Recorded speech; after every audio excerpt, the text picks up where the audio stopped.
Hey guys, Lewis here from linewedge.net. Today we have the Droid Charge with us, and what I'm going to do is I'm going to kind of go over some of the specifications and the overall review of how I felt that the actual Droid Charge worked over the course of the past week that I have had it. So stay tuned, figure out if this is the right device for you or not.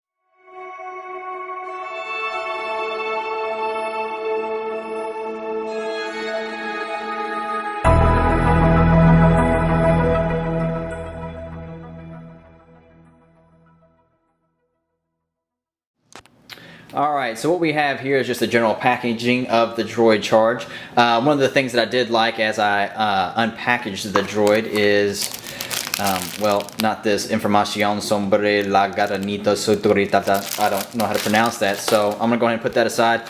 But is the actual charging station here, and it reminds me a lot of the Mac. It's very small and compact. It's not large. It doesn't take up multiple outlets. You can always just unhook it and charge it directly into your USB cable to charge your phone up. But that was one of the things.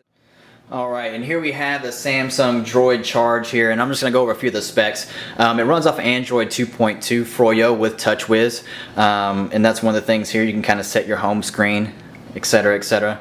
It also comes with a 4.3-inch Super AMOLED Plus display, so it's the same as the Galaxy S2. We have a rear-facing 8-megapixel camera with LED flash. The front also has a 1.3-megapixel camera on it, which is pretty awesome.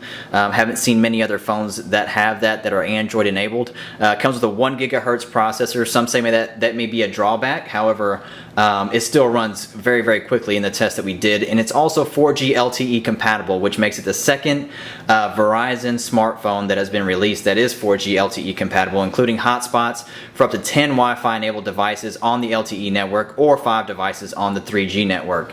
I did test the 4G LTE hotspot capabilities on here, and as you can see, you can connect mobile hotspot right here. Relatively simple, and it ran very, very quick when the 4G network was in play. It also has the front-facing camera, as I mentioned, runs off the micro SD or micro SDHC, Bluetooth enabled, and also Wi-Fi. Alright, so here's the physical phone itself. As you can see, it comes with a little bit more of the rounded edges to it. It is pretty sleek looking. I do like the rounded edges and the little chin at the bottom here. It does come with that silver outlining, which makes it very smooth and sleek, somewhat similar to the Apple iPhone. So some of the things that I did like about the new Samsung Charge is to unlock it here, you just got the little puzzle piece, drag it across. A couple things that I did like that I did mention a minute ago was the actual cable. It's very simple, it's compact, it's easy to carry around, nothing too bulky there. The battery life was pretty good here. I would charge it up early in the morning, and then during the end of the day, after a little bit of heavy usage with regards to just data connections and things of that nature, I was actually able to use most of the battery and able to charge it towards the later part of the evening. So one charge kind of lasts me pretty well. The speaker quality is really good as well. That's one thing I was impressed with. So what we'll do here is we'll just kind of test the speaker. I'll show you some of the capabilities. So we'll just call Verizon's helpline here.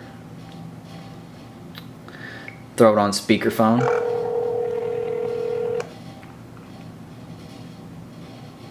Welcome to Verizon Wireless. Pretty clear, it's very loud. Another option here that I did like is the ability to, and I know it sounds kind of crazy, but you can also just go to the browser and you can do data in addition to voice at the same time.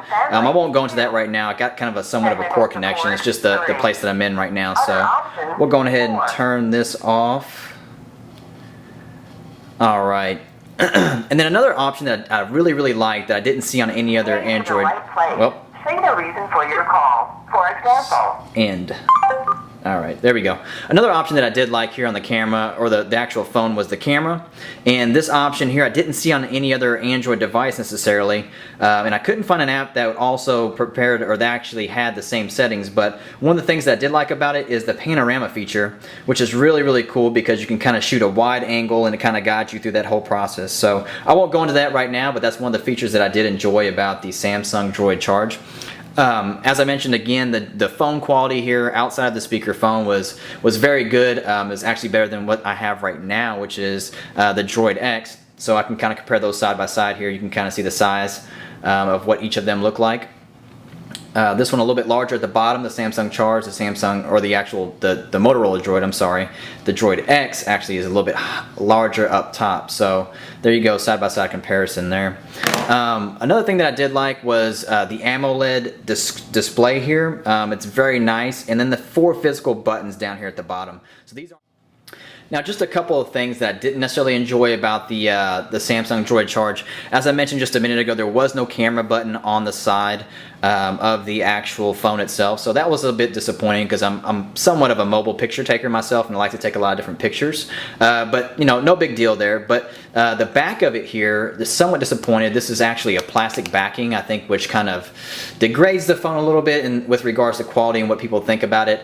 And it also scratches up a bit easily. So if you don't have a case on it, it scratches up a bit and it kind of slides easily out of your hand just a bit as well. So that was one of the things I didn't necessarily like about the physical features of the phone itself. The 4G LTE on it was flying fast. It was hot the entire time I used it when it was working. So one of the back falls or the downfalls of the Samsung Droid Charge here was that when I did have 4G coverage, it did work well. However, it was spotty at times, and after reading a few articles, I think 4G LTE, the Verizon network, they're still kind of working through some of the kinks there. So, but when it did work, it worked absolutely great. It was spotty just at times, but not too bad at all. And also with the hotspot, I was able to connect to my laptop, and it worked absolutely great as well. Alright, so there we have it. It's the Samsung Droid Charge review here. As you can see, overall I did like the phone. A couple just quick features here. You can kind of go through the screen. It reminds you a lot of Apple's kind of interface here with the square boxes. If you just tap and hold them, you can kind of even add it to your home page. Or if you hit the little settings button here, you can kind of rearrange them. Just grab and just kind of pinch and move around on your screen here.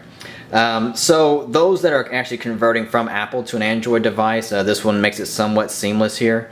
The ability to kind of do voice and also data at the same time is kind of cool. Overall, the overall interface just ran very smoothly. I had no issue with it whatsoever. So just as a quick recap, let's kind of go over a couple things that I did like about the phone. The charger worked very, very well. It seems very easy to use, this device overall. Even a monkey could use it. Typing away here. Yeah, you're gonna have to put up with those corny little antics that I throw at you. The battery life was good. The speaker quality was great. The panorama feature, which I was talking about on the phone, was pretty cool as well. I do like the ability to be able to take panoramic pictures. It just makes a very cool effect there to kind of upload and share with your friends there. Some of the other features I did like is the phone call quality, the ability to actually use voice and data at the same time, as I did mention, the AMOLED display, which is phenomenal. It actually creates a very, very good picture, and also for text as well. The 4 physical buttons at the bottom here, I really do enjoy that. I like that physical feature there. The plastic backing I didn't necessarily like. The no camera button as well on the side just kind of made it not as enticing to me with regards to actually being able to take a picture. And then the 4G LTE signal, as it was a little bit spotty, was a bit of a frustration, but at the same time, anytime you're releasing something new to that effect, it does take a little bit of time to kind of perfect. However, when it did hit right, I did run a speed test on the phone. And I did get 23 megs download speeds and also 7 megs upload speed. So that's pretty flying. Everything on here pretty much ran as it needed to. As you can see, I don't have the 4G signal because I'm just not in the area right now. But actually, I'm in an area which has a weak signal with regards to Verizon. But typically, I have no issues whatsoever with regards to phone or signal capabilities or even data for that fact. So there you have it, the Samsung Droid Charge. Check it out.